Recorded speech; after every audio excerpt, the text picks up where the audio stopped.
Bismillahirrahmanirrahim. Assalamualaikum warahmatullahi wabarakatuh. Alhamdulillahirabbil alamin wa bihi nasta'inu ala umuri dunya waddin. Wassalatu wassalamu ala asrofil anbiya'i wal mursalin wa ala alihi wa sahbihi ajma'in. Amma ba'du. Rabbi israhli sadri wa yassirli amri wahlul 'uqdatam min lisani yafqahu qawli. Baik teman-teman, pada kesempatan kali ini kita akan belajar bersama-sama mengenai hasad, iri atau dengki. Yang mana hasad, iri atau dengki ini memiliki pengertian yang sama. Saya rasa kita perlu belajar tentang materi ini ya, tentang pengertian dari hasad, iri dan dengki. Karena mungkin saja kita pernah merasa iri kepada seseorang, merasa iri kepada kenikmatan yang dimiliki oleh orang lain, atau mungkin kita justru yang diiri oleh orang lain. Pertama yang perlu kita ketahui, apa itu hasad, apa itu iri, apa itu dengki. Jadi ini pengertiannya sama ya, ketiga istilah tersebut. Menurut jumhur ulama atau mayoritas ulama mengatakan bahwa hasad itu merupakan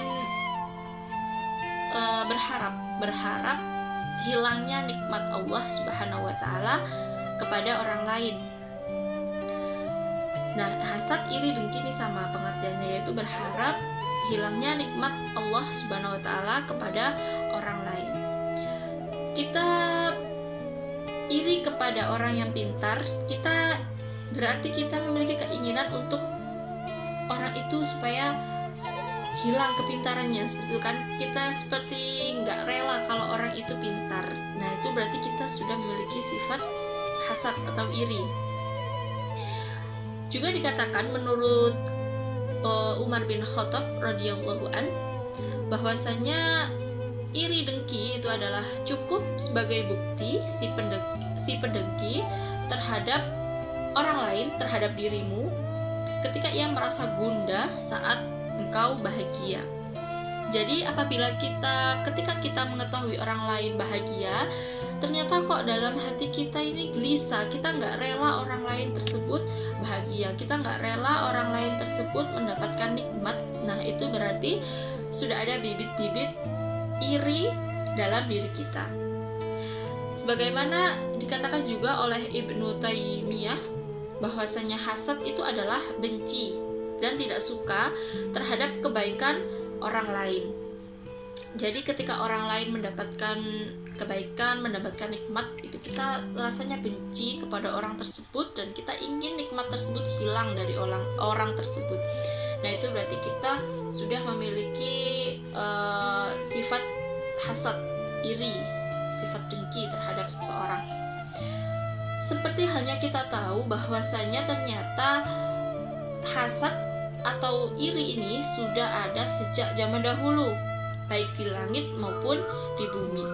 Contoh sikap iri dalam kejadian di langit pada zaman dahulu, kita sudah mengenal kisah tentang Nabiullah Adam alaihissalam dengan iblis, bahwasanya Nabi Adam diciptakan oleh Allah dari tanah, sedangkan iblis diciptakan oleh Allah dari api. Ketika iblis ini diutus oleh Allah, diperintahkan oleh Allah untuk menyembah, atau untuk sujud kepada Nabi Adam, tetapi iblis gak mau. Karena apa? Karena dia merasa lebih hebat. Nah, lebih hebat ini juga merupakan sombong ya. Dia sombong kan, dan dia iri. Kenapa saya harus sujud kepada Nabi Adam? Sujud dalam artian penghormatan kepada Nabi Adam, sedangkan Adam ini diciptakan dari tanah dan saya diciptakan dari api, begitu kata iblis. Akhirnya iblis tidak mau untuk sujud kepada Nabi Adam, yang pada akhirnya iblis dikeluarkan dari surga. Sehingga di sini iblis iri kepada Nabi Adam. Nabi Adam masih mendapatkan kenikmatannya di dalam surga, sehingga dia ingin kenikmatan tersebut hilang dari Nabi Adam, sehingga iblis membujuk Ibu Hawa untuk memakan buah khuldi atau buah keabadian itu kan, yang mengakibatkan Nabi Adam dan juga Ibu Hawa dikeluarkan dari surganya Allah, sehingga hilang kenikmatan yang didapatkan oleh Nabi Adam dan Ibu Hawa. Begitu juga pada kisah Qabil dan Habil, begitu juga pada kisah-kisah yang lainnya. Jadi memang sifat iri ini sudah ada sejak zaman dahulu. Nah, teman-teman sekalian, kalau kita perhatikan bahwasanya penyakit iri dengki ini adalah dialami oleh orang-orang yang seprofesi. Dalam artian jika tukang bakso, irinya juga kepada tukang bakso. Kalau seorang penjual baju, irinya juga sama penjual baju. Kalau ustadz, irinya juga sesama ustadz. Kalau Pak Kiai, irinya juga sesama Kiai. Kalau apakah bisa ya Pak Kiai itu iri? Coba, bisa saja. Kenapa? Karena semisal ini ya, Kiai satunya memiliki santri yang cukup banyak, sedangkan Kiai satunya ternyata pondoknya sepi atau santrinya sedikit, sehingga Kiai yang santrinya sedikit ini iri kepada Kiai yang santrinya lebih banyak. Nah, timbullah rasa iri dalam dirinya. Irinya juga sesama Kiai. Sangat jarang kalau misal Kiai iri sama penjual mie ayam gitu ya, sangat jarang sekali terjadi. Jadi rata-rata penyakit iri ini dialami oleh orang yang seprofesi seperti itu. Kemudian misal ini ya, suatu permisalan kejadian, kalau misal ada teman kita, ini juga termasuk penyakit iri. Kalau misal ada teman kita yang lebih pandai dan ternyata lebih disayang oleh guru kita, oleh dosen kita, kemudian kita merasa bahwa loh, saya ini loh juga sama-sama muridnya, saya ini loh juga sama-sama mahasiswanya, saya juga aktif, tapi kenapa dia lebih disayang, tapi kenapa kok lebih diperhatikan? Lah, itu kita perlu waspada, berarti sudah mulai ada tanda-tanda iri dalam diri kita. Kemudian misalnya ini ada teman kita yang ekonominya lebih mapan gitu ya, kita merasa bahwa kita sudah bekerja keras, teman saya juga bekerja, saya juga bekerja, tapi kenapa Allah memberi nikmat yang berbeda? Teman saya nikmatnya lebih banyak rezekinya, sedangkan saya ya cukup-cukup saja seperti ini gitu. Nah, itu berarti kita sudah mulai ada rasa-rasa bibit-bibit iri dengki dalam diri kita. Kita harus segera menyadarkan diri lagi ya, atau mencoba menepis sedikit demi sedikit lah rasa iri, karena penyakit hati itu harus dilawan ya, nggak boleh dibiarkan, karena bahaya kalau dibiarkan bisa merembet pada dosa-dosa lain. Nah, dalam hadis riwayat Bukhari Muslim, Rasulullah Shallallahu Alaihi Wasallam juga bersabda bahwasanya jangan kalian saling iri, jangan kalian saling benci, jangan kalian saling membelakangi. Jadilah kalian saling bersaudara, wahai hamba Allah. Kemudian disebutkan juga dalam surat Al-Hujurat ayat 10, A'udzubillahi minasyaitonirrajim, innamal mu'minuna ikhwah. Sesungguhnya setiap mukmin itu adalah bersaudara. Nah, kalau bersaudara itu berarti kan semisal saudara yang lain mendapatkan nikmat, kita juga harus berbahagia, ya kan? Kalau orang yang iri itu kan kalau melihat orang lain berbahagia, dirinya tidak bahagia kan, dirinya justru sedih gitu kan, atau susah gitu.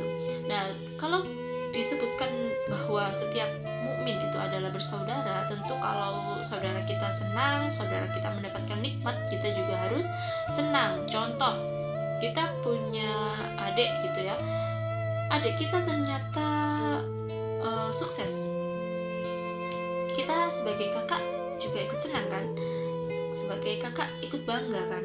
Nah, karena apa? Karena dia adik kita, saudara kita. Nah, seharusnya kita dengan mukmin yang lain itu juga berlaku demikian, karena dikatakan dalam surat Al-Hujurat ayat 10 bahwa sesungguhnya setiap mukmin itu adalah bersaudara, seperti itu. Nah, Kemudian teman-teman, saya tadi sempat menyinggung bahwa iri ini bisa merembet pada dosa-dosa yang lain. Contohnya itu seperti ini teman-teman. Kalau misal kita iri pada seseorang gitu ya, akan menimbulkan rasa sombong pada diri kita, ya nggak? Kalau misal kita iri pada teman kita yang lebih pandai, apaan sih, gitu aja kok, aku juga bisa.